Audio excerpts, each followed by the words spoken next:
je ne cesse des fois de l'expliquer quand je donne des cours, parce qu'il y a des femmes qui m'ont dit, encore il y a 2 semaines, oui, mais Monique, tu sais, le soir, on n'est pas obligé de lire notre Bible quand on est trop fatigué. Puis ça arrive tellement souvent qu'on est trop fatigué. Oui, le matin aussi, vous êtes fatigué, hein? Oui. J'ai dit, qu'est-ce que vous faites? Elle a dit, je prie. J'ai dit, comme ça, tu parles à Dieu. J'ai dit, quand est-ce que Dieu te répond? OK. Parce que j'ai dit, Dieu, sa façon de nous répondre, c'est par la parole. C'est comme ça qu'il nous répond. Oh! Elle dit, c'est vrai, je n'avais jamais pensé à ça. Alors, vous savez, c'est une communion avec Dieu. Et par la grâce de Dieu, moi, j'ai eu un mari qui aimait beaucoup le Seigneur. Il était très attaché à Dieu. Il avait eu un passé vraiment rock'n'roll dans une gang de motards et tout. Mais il aimait tellement Dieu que lui, il lisait, il disait, moi, je mange 3 fois par jour. L'homme ne vivra pas de pain seulement. Alors, je mange 3 fois par jour, je vais lire ma Bible 3 fois par jour. Et Gilles il était fidèle à la lecture de sa parole. Et on avait pris l'habitude de lire ensemble le matin, chaque matin. On n'a pas passé pas beaucoup de temps qu'on n'a pas lu ensemble. On était presque toujours ensemble en train de lire. Et s'il y en a un, des fois, qui était en retard, qui faisait sa toilette, l'autre lisait dans la salle de bain. Toujours moyen de laisser Dieu nous parler, n'est-ce pas? N'importe où. Alors, au fil des ans, on a grandi. On est parti de Port-Cartier en 91 et on est arrivé à Saint-Hubert. On s'est installé à Saint-Hubert, mais on est venu parce que c'était difficile. Les gens partaient de l'église, il ne restait pas beaucoup de personnes. Mauvaise expérience au pénitencier qui avait été tellement difficile. Et là, on est arrivé dans la région métropolitaine et on a commencé un ministère à Montréal-Nord. On est arrivé à l'église de Montréal-Nord. C'était une église qui était vraiment multiethnique. Pas qu'on les aime pas parce que notre église est comme ça, mais c'était une église aussi qui avait beaucoup, beaucoup de problèmes et qui avait passé 8 pasteurs en 8 ans. Alors, ça vous dit à peu près qu'est-ce qui se passait. Et quand on est arrivé là, on a été vite, vite, vite sur le banc des accusés. En dedans de 5 mois, on avait déjà tout deviné ce qui se passait dans l'église. Et puis, en même temps, Dieu avait suscité, parce que Dieu travaille bien, en même temps, vu que les réunions étaient le soir, nous, c'était le matin. Les réunions étaient le soir à Montréal-Nord. Alors, le matin, on assistait à Saint-Hubert. Et ça a été dans le même temps que M. Petitclerc se demandait s'il n'allait pas changer de place. Alors, M. Petitclerc a donné sa démission. L'Église nous a pris comme intérim. Et là, on a fait de Saint-Hubert 27 ans. Là, on a vraiment eu un ministère fidèle. Et tous les autres ministères, toutes les choses qui sont passées avant, je dirais que c'est juste une préparation. Et dans notre vie, on est souvent dans la préparation.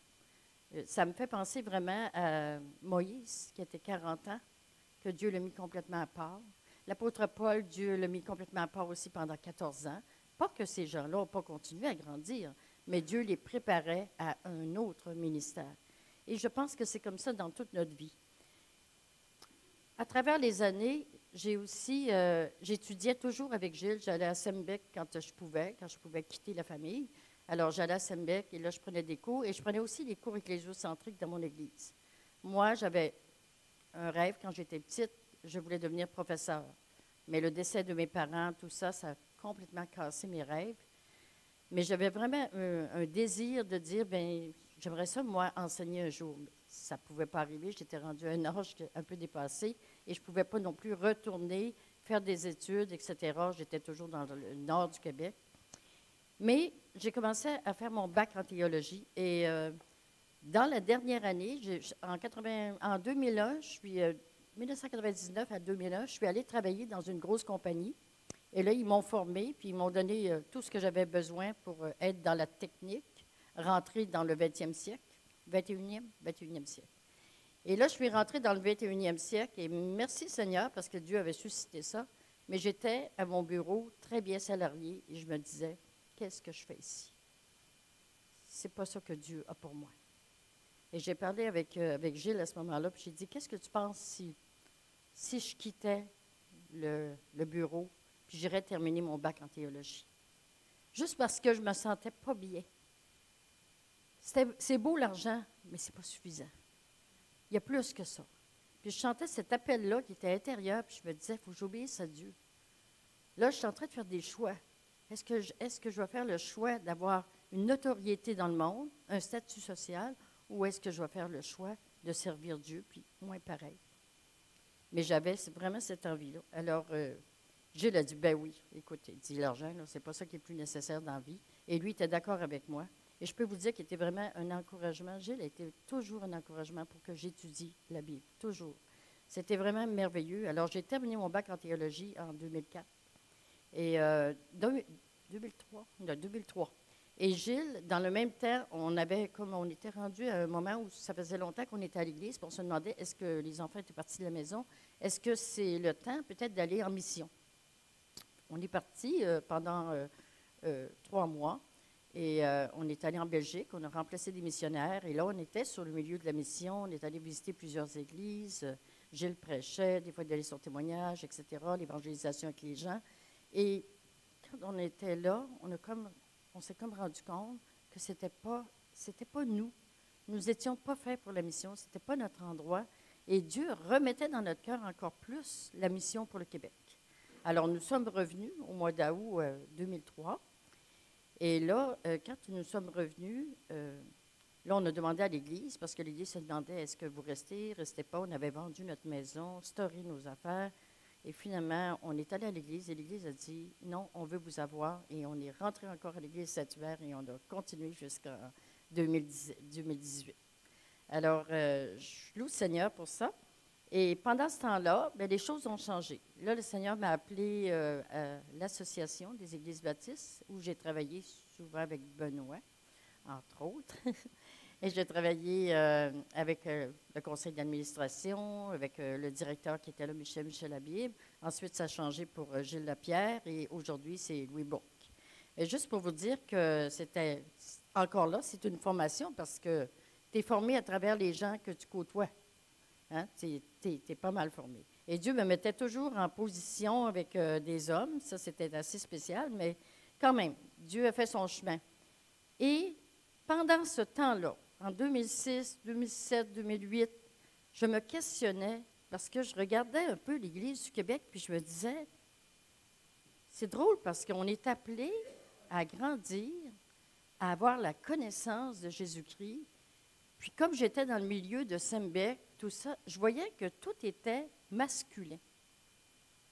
Je me disais, mais les femmes ne sont pas initiées à apprendre des Écritures, mais dans le monde, on les envoie à l'université, il y a plus de femmes. Qu'est-ce qu'on est en train de faire? Je commençais à poser des questions. J'ai parlé avec mon frère François Turcotte, François Picard à l'époque. Puis là, on a commencé à dire, c'est vrai que pourquoi les femmes ne sont pas instruites? Puis on voyait aussi une réalité, c'est que le nombre des divorces a augmenté. Et ça, c'était triste. Puis on se disait souvent, avec tout ce qu'on avait vécu un peu partout, on voyait qu'il y avait un changement qui se faisait, mais que les femmes s'en allaient sur le marché du travail, mais ils ne grandissaient pas dans leur foi pour plusieurs. Alors, il y avait comme une dichotomie. Alors, c'est là qu'on a commencé le premier programme, qui était un programme de formation Priscille, où les femmes pouvaient venir étudier la Bible et avoir un certificat. Et je peux vous dire qu'aujourd'hui, en tout cas, il y a pas mal de femmes qui sont en train d'étudier et on voit des changements de valeurs incroyables. Moi, j'en reviens juste pas. Chaque fois que j'enseigne, je vois des femmes qui sont en train de changer leurs valeurs. Alors, je vais vous présenter un peu mon ministère. Je ne sais pas où est-ce qu'il est. Ah, il est là. Alors, on m'appelle coordonnatrice des ministères féminins. J'ai commencé ce ministère-là officiellement l'automne dernier. Alors, c'est un nouveau ministère. Avant, vous saviez, j'étais la présidente du ministère Flamme. C'est associé au ministère Flamme. C'est toujours des femmes libres et actives pour les multiples ministères évangéliques au Québec. Et c'est regroupé en 3 catégories. Alors, on a la formation, le réseautage et le comité d'événements et des ressources. Alors, je m'occupe un petit peu plus de tout ce qui a trait aux femmes au Québec. Et dans ce ministère-là, la coordonnatrice, je fais les comités d'événements avec un sous-comité. C'est les retraites annuelles au printemps, et on va en avoir une prochainement, je vais vous l'annoncer tout à l'heure, et dans les camps. Dans les camps, à l'automne, on va au camp Patmos et on va au camp des Bouleaux. Alors, une retraite, c'est 3 jours, on est ensemble, on entend la parole de Dieu, on chante, on fait des jeux, on mange ensemble, on partage ensemble, on prie ensemble. C'est vraiment, vraiment un bon temps. Puis, le ministère envers les femmes d'ouvriers. Alors, on a eu quelquefois des rencontres avec les femmes d'ouvriers. Très difficile de les réunir parce que les femmes d'ouvriers sont aussi occupées. Et elles sont un petit peu plus disparates, sauf la région de Montréal. Alors, mais on a tenu quand même quelques places. Et ce qu'on a dit avec les femmes d'ouvriers, ce qui fonctionne bien, c'est le Facebook. Fait qu'on s'est fait un Facebook ensemble et on se communique. Et là, on s'envoie les nouvelles, on prie les unes pour les autres. Alors, je pense que ça répond quand même à un certain besoin. Et il y a la formation Précile sur 7 ans. Puis, il y a aussi le micro-programme qui vient de partir il y a à peu près 3 ans. Il y a le réseautage, c'est-à-dire qu'il faudra former des nouvelles formatrices parce que je suis presque la seule qui enseigne. Et je vais avoir un âge honorable bientôt. Le gouvernement va me le dire. Alors, c'est juste pour dire qu'il faudra qu'on forme des nouvelles formatrices, ça c'est sûr. Et puis, il y a les responsables des régions, et ça, on a commencé à travailler avec les responsables des régions, c'est-à-dire des femmes qui sont responsables dans leur région du ministère des Femmes, ils vont organiser des conférences, des cours, etc., pour que les femmes puissent grandir. Alors, dans le réseautage, il faut que je trouve des donateurs pour supporter mon ministère comme coordonnatrice. Ensuite, il y a rechercher et mettre en place des coordonnatrices de région qui feront le lien avec les ministères. Et ça, c'est important parce que ces personnes-là ont un impact avec les autres femmes. Alors, moi, je ne peux pas être partout, fait que je dois travailler avec des femmes qui sont dans différentes régions. Et je vous dis qu'à date, ça fonctionne très bien. Et ensuite, on a aussi recruté et formé des enseignantes pour les cours. Alors ça va être dans mon réseautage, c'est mon travail, il faut que je fasse ça. Et dans la formation précile et micro-programme, alors je dois travailler conjointement avec l'équipe SEMBEC pour superviser les groupes de formation. Alors la formation précile, il y a un premier groupe qui a terminé en 2017. Elles ont fait 7 ans de formation. Il y a un deuxième groupe qui termine au mois de mars. Fait que c'est quand même, merci Seigneur pour ces 2 groupes-là qui ont bien travaillé. Ensuite, c'est superviser les groupes du micro-programme pour femmes, et je vous expliquerai ce que c'est. Apporter des améliorations continues aux différentes formations. Nous devons constamment aussi s'ajuster. Et quand un professeur enseigne, il trouve toujours, pourquoi je n'ai pas parlé de ce verset-là? Pourquoi je n'ai pas amené ce côté-là? Et puis, on continue, nous, à être formés. Alors, on améliore notre formation. Enseigner des cours aux différents groupes et faire le suivi. Et vous allez voir que je me promène un petit peu dans le Québec. Dans le micro-programme, un micro-programme, ce qui est intéressant, c'est que c'est moins lourd que dire je vais prendre un programme de 7 ans. Alors, c'est un programme sur 2 ans. Mais c'est un petit programme parce que ça concerne 4 cours seulement. Et chaque cours est suivi sur 2 week-ends. Moi, je pars comme cette semaine, là, je suis partie vendredi après-midi, je suis allée à Pierrefonds. On a commencé le cours vendredi soir. Je suis revenue à la maison. Quand je ne suis pas à l'extérieur, je reviens à la maison. Et puis, le matin, je suis repartie 7h30 dans mon auto pour reprendre le cours à 8h30, puis on a terminé à 5h. Fait que ça, ils ont déjà fait, juste une fin de semaine comme ça, ils ont déjà fait la moitié du cours. C'est quand même, tu sais, l'équivalent de 1,5 crédit, c'est quand même beaucoup. Fait que ça se fait très bien et il y a des femmes qui sont contentes. Alors, ils peuvent le prendre avec ou sans unité. Alors, le coût change si tu le prends ou non, ce qu'on veut dire crédit. Puis, il y a des mises à jour. Bien, il y a 2 groupes qui ont déjà terminé. Alors, moi, je loue Dieu pour les groupes qui ont terminé. C'était vraiment agréable. Et moi, Dieu me permet de visiter des femmes d'un peu partout. Je peux vous dire que quand on est juste dans notre église, on est un peu concentré sur les gens qu'on connaît. On voit un environnement qu'on connaît. Mais quand on se promène d'une église à l'autre, comme je fais, puis je vais voir différentes personnes, je vois des réalités différentes. Il y a tellement de réalités différentes. On arrive dans des églises, c'est toutes des jeunes. Il y a un autre message. Le paradigme a changé. Les jeunes ne pensent pas comme nous. Les jeunes pensent d'une autre façon. Et il faut les atteindre, ces jeunes-là. Parce que les jeunes n'ont pas la même mentalité que nous autres. Vous savez, quand nous, par exemple, j'ai un de mes cours qui est philosophie chrétienne de femme, et je parle du féminisme. Mais les jeunes, le féminisme, ça ne leur dit rien. Ils ont grandi dans le féminisme. Alors, eux autres, ils n'ont jamais connu la lutte entre l'âge des années 1960, mettons, aller jusqu'aux années d'aujourd'hui. S'ils sont nés en 80-90, ils sont dans le féminisme. Ils ne comprennent pas que nous autres, on a eu un choc de valeurs. Alors là, on lui amène le choc des valeurs, puis on lui amène en même temps le plan de Dieu dans Genèse, et on l'apporte dans une autre façon. Mais c'est vraiment intéressant, mais plus je me promène et plus je réalise justement qu'il y a beaucoup de dichotomies dans notre langage entre chrétiens, dépendamment d'où on vient. C'est pour ça qu'on a besoin constamment de revenir à un seul langage, et j'en suis convaincue, c'est la parole de Dieu. Quand on s'unit, n'importe où, là, dans mon église, on a à peu près 7 ethnies différentes. Il y a une grande partie québécoise, mais beaucoup d'ethnies différentes. Et savez-vous ce qui nous unit? Jésus-Christ. C'est vraiment ça qui nous unit. C'est fantastique. Alors, quand on reste avec le Seigneur, on peut enseigner ce que le Seigneur a à dire, et c'est lui qui fait autorité. Et à l'automne 2018, l'automne dernier, j'avais 75 femmes qui étaient en formation à différents endroits. Alors, c'est quand même quelque chose. À l'automne 2018, j'avais Pierrefonds, Bécancour, Mont-Laurier, Rive-Sud de Montréal et Gatineau. Alors, j'ai voyagé. Je me suis promenée d'un bord puis de l'autre. Mais ces femmes-là, c'était formidable le travail qu'elles ont fait. Et puis, à l'hiver, printemps, cette année, j'ai 45 femmes qui sont en formation, un peu partout. Et là, je me promène Emmanuel Pierrefonds, Mont-Laurier. Puis, j'ai un groupe Priscille aussi qui termine son 7 ans au mois de mars.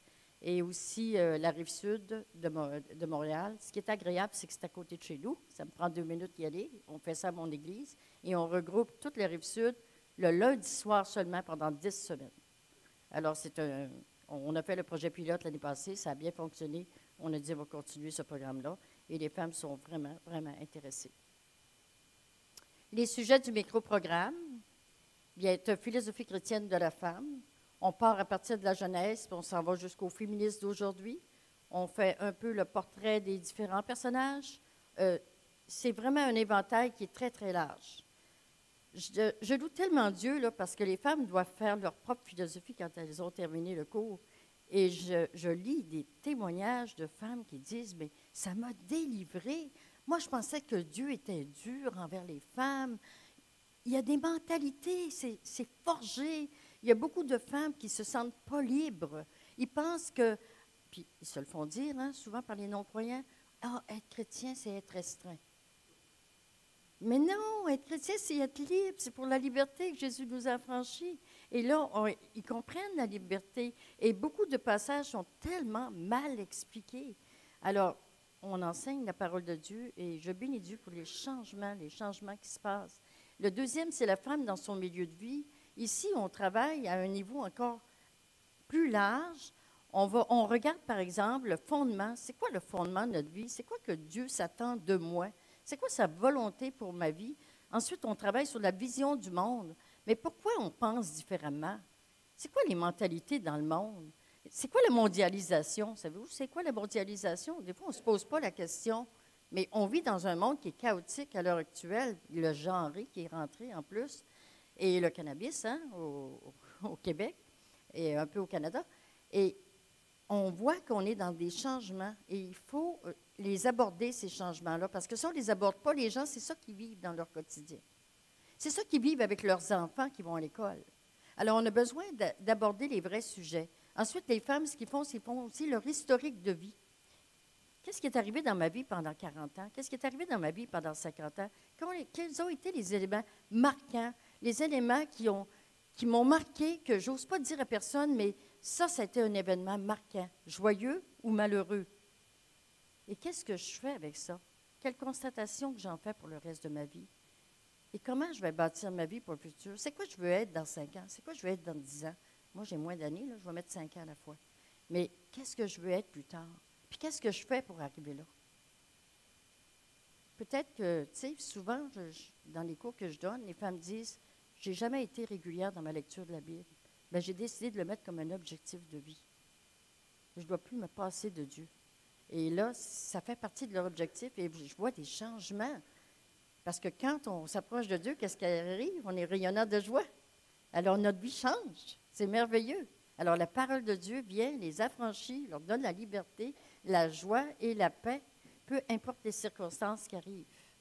L'autre cours, c'est influente dans sa communauté. Alors, influente dans sa communauté, c'est vraiment le ministère dans l'Église locale, le ministère de la femme en général. Et avec nos dons, où est-ce qu'on peut travailler? Il n'y a presque pas de limite, vous savez. Il n'y a presque pas de limite. Les femmes sont tellement maintenant scolarisées. Et ensuite, on fait une partie qui est la justice sociale. La justice sociale, vous connaissez très bien ça, les gens de Saint-Hyacinthe. Alors, comment on peut aider notre communauté? Comment on peut être engagé dans notre communauté? C'est quoi les principes de Dieu par rapport à la communauté? C'est quoi les pièges aussi de rentrer dans cette communauté-là? Alors, c'est très, très intéressant. Est-ce qu'on fait juste des bonnes œuvres pour la communauté ou bien on fait connaître le Seigneur à travers nos bonnes œuvres? Tout un travail qu'on fait. Mais on veut être de plus en plus marquer les gens autour de nous. Un des problèmes du Québec, c'est qu'on n'a plus vraiment d'évangélisation qui se fait d'une manière régulière. Et on voit des églises, des fois, qui s'appauvrissent parce qu'il n'y a pas d'évangélisation, il n'y a plus cette vie-là là, motivée. Là. Moi, j'étais mariée avec un évangéliste, fait que je sais comment il était. Lui, il pleurait pour les âmes, là. Mais on a besoin de ça. Et si on peut aller travailler avec la communauté ou qu'on peut même partir un projet pour la communauté, ça redonne ce goût de l'évangélisation. Puis, il ne faut pas penser qu'il n'y a plus personne à sauver. Ce n'est pas vrai. Le Seigneur n'est pas revenu. Ça veut dire qu'il y a encore des gens à sauver. Puis, moi, je le vois dans mon église, là, on a des nouveaux chrétiens, des jeunes, là, puis, tellement fun de les voir, là, puis c'est des réveils, c'est incroyable. Et je prie, Seigneur, qu'on continue à voir ça. Et le prochain, c'est l'accompagnement pour la croissance spirituelle. Ici, on parle surtout du mentor, du coaching et du counseling. Alors, on travaille avec les personnes à 3 niveaux. Et l'accompagnement spirituel, c'est ce qui fait que tu vas croître dans ta vie chrétienne. Malheureusement, souvent, le discipulat arrête après un cours. Et là, on laisse les gens, ils ont pris un cours, c'est fini. Mais on peut faire plus qu'un cours. On peut continuer à accompagner les gens, on peut continuer à être avec eux. Et on fait ce travail-là. Et je trouve ça intéressant. C'est des cours qui sont motivants pour les gens. Le défi de Sembec, vous savez, c'était 200 ouvriers. Eux autres, il y avait ce défi-là qui se sont mis en 2015, je pense. Ils ont dit, sur 10 ans, on va former 200 ouvriers. Ensuite, ils ont dit, on va former dans les églises 200 anciens et 200 femmes. Ça, c'était leur projet, eux autres, pour la formation. Alors, ils ont eu 35 ouvriers qui sont vraiment embarqués puis qui vont devenir des ouvriers. Il y en a qui sont déjà attachés à des églises, sont en train d'étudier. Alors, on est en 2019. Il leur reste 6 ans pour aller chercher 165 ouvriers. Alors, ils pensent qu'ils n'y arriveront pas. Et ils ont 50 anciens dans les églises qui sont en formation puis qui suivent des formations pour de plus en plus devenir anciens. Et on a 206 femmes en formation. On a dépassé toutes les attentes. C'est sûr qu'on ne fera pas des pasteurs avec les femmes. Oubliez ça, là. Moi, mes convictions sont très claires là-dessus. Mais, moi, ça me dit une chose. Quand les femmes vont bien, c'est les piliers dans leur foyer. Ça va bien aller dans le foyer. Ça va aider à tous les niveaux. Je suis convaincue de ça. Allons au cœur. Quel est le cœur? Et les femmes ont besoin de connaître Jésus-Christ. Ils ont besoin de connaître où est leur place. Ils ont besoin de savoir qu'elles sont importantes et uniques. C'est incroyable. Si on ne fait pas ça, on est en train de travailler à côté. Moi, ce qui m'a touché beaucoup dans toute l'étude que j'ai faite de la parole de Dieu, puis dans les cours que je donne, j'étais vraiment impressionnée du fait qu'il y avait 3 mots que je vais vous donner. Je ne vais pas vous faire un cours parce que je ne suis pas ici pour ça. Mais dans le Nouveau Testament, on utilise le mot « aner », qui est en grec, pour dire un homme, qui identifie vraiment que Dieu s'adresse à un mâle. Puis, on utilise le mot « gun » pour la femme. Ça, c'est vraiment une femelle, OK? C'est les 2 mots. Mais quand Dieu veut s'adresser à tous, il utilise le mot « andropos ». Fait que moi, j'ai commencé à faire beaucoup de recherches là-dessus parce que souvent, il y avait des versets, je me disais, est-ce que ça s'adresse vraiment aux hommes ou ça s'adresse à hommes et femmes? Et souvent, il y a des versets, parce que le mot « homme » apparaît, on le prend tout de suite comme étant, OK, ça s'adresse qu'aux hommes. Fait que ça faisait beaucoup de passages bibliques qu'on mettait presque de côté parce qu'on disait c'est pour les hommes. Fait que ça, c'est pour la formation des hommes. Ça, c'est pour la formation des hommes. Fait qu'on on faisait un peu une petite séparation. Mais je me suis rendu compte qu'il n'y en avait pas beaucoup. La plupart des mots, c'est andropos. Oui, parce qu'on est tous appelés à être disciples de Jésus-Christ. Puis dans ma recherche, encore là, j'ai tellement aimé, parce qu'il y a aussi l'autorité que Dieu donne. Dieu a appelé des disciples. Clair et net, il les a appelés et il les a appelés, il les a donné un mandat d'aller prêcher l'Évangile, de l'accompagner lui pendant 3 ans, d'être formé, prêcher l'Évangile, et c'est Pierre qui était le premier à donner un grand message. Ce qui est intéressant là-dedans, c'est que dans Luc relève le fait que les femmes accompagnaient les disciples et servaient. Considérés comme les disciples. Et quand on retrouve, ce que j'ai trouvé intéressant, quand on retrouve dans Acte 2, il y a 120 personnes qui sont là, puis qui attendent la venue pratiquement du Saint-Esprit, mais ils ne le savent pas. Et qu'est-ce qui arrive avec ces 120-là? Il y a des hommes et des femmes. Puis quand le Saint-Esprit vient, là, il descend sur les hommes et les femmes. Les deux. Alors nous, les femmes, nous sommes des disciples de Jésus-Christ. Au même titre que n'importe quel homme. Sauf que dans l'Église, Dieu a donné des rôles qui sont différents. Et tous ces rôles-là, on les retrouve aussi dans l'Ancien Testament. Parce que dans l'Ancien Testament aussi, Dieu donnait des rôles, mais à des hommes aussi. Et moi, là, je bénis Dieu pour les hommes. Je travaille à l'heure actuelle avec les hommes dans mon Église. Je suis diaconesse avec les diacres. Et je bénis Dieu pour les hommes que Dieu a mandatés, qui a donné l'autorité dans l'Église. Et moi, je sais une chose, et c'est mon ministère pour le reste de ma vie. Je suis convaincue que Dieu, dans son plan d'amour, dans Genèse 2, a décidé que la femme serait une aide. Et ce n'est pas un petit mot, être une aide. Parce que souvent, c'est associé au secours. Et les femmes dans l'Église sont des aides précieuses. Les femmes auprès de leur mari sont des aides précieuses. Et quand elles sont remplies de l'Esprit et qu'elles comprennent quel est leur rôle, c'est fantastique. C'est merveilleux. Quel équilibre que ça donne. Des couples qui sont radieux, qui servent ensemble, puis qui aiment Dieu. Des églises qui sont radieuses, puis qui prêchent l'Évangile ensemble, hommes et femmes. Pas de lutte de pouvoir. Fantastique. C'est ça qu'on veut. C'est ça qu'on veut voir. Et ça, c'est l'Évangile vécu au quotidien. Alors, c'est pour ça que je fais ce ministère-là. Et je bénis Dieu. Il m'a donné ce ministère-là. Savez-vous, le Seigneur m'avait préparé à ce que Gilles s'en aille. C'est triste d'une certaine façon, mais chaque jour, je bénis Dieu parce que, comme tu m'as dit ce matin, je suis très occupée. Le fait que j'étais déjà occupée, j'étais même très occupée quand Gilles est tombé malade. J'ai tout arrêté pendant 5 mois. Mais après, j'ai repris mes occupations et j'ai dit, Dieu, tu m'avais déjà dit qu'est-ce que je devais faire dans la vie. C'est ça que je dois faire. Alors, continuez de prier pour les femmes du Québec pour qu'on puisse être vraiment un support parmi nos églises, parmi nos familles et qu'on puisse conduire des âmes à Jésus-Christ. Merci beaucoup.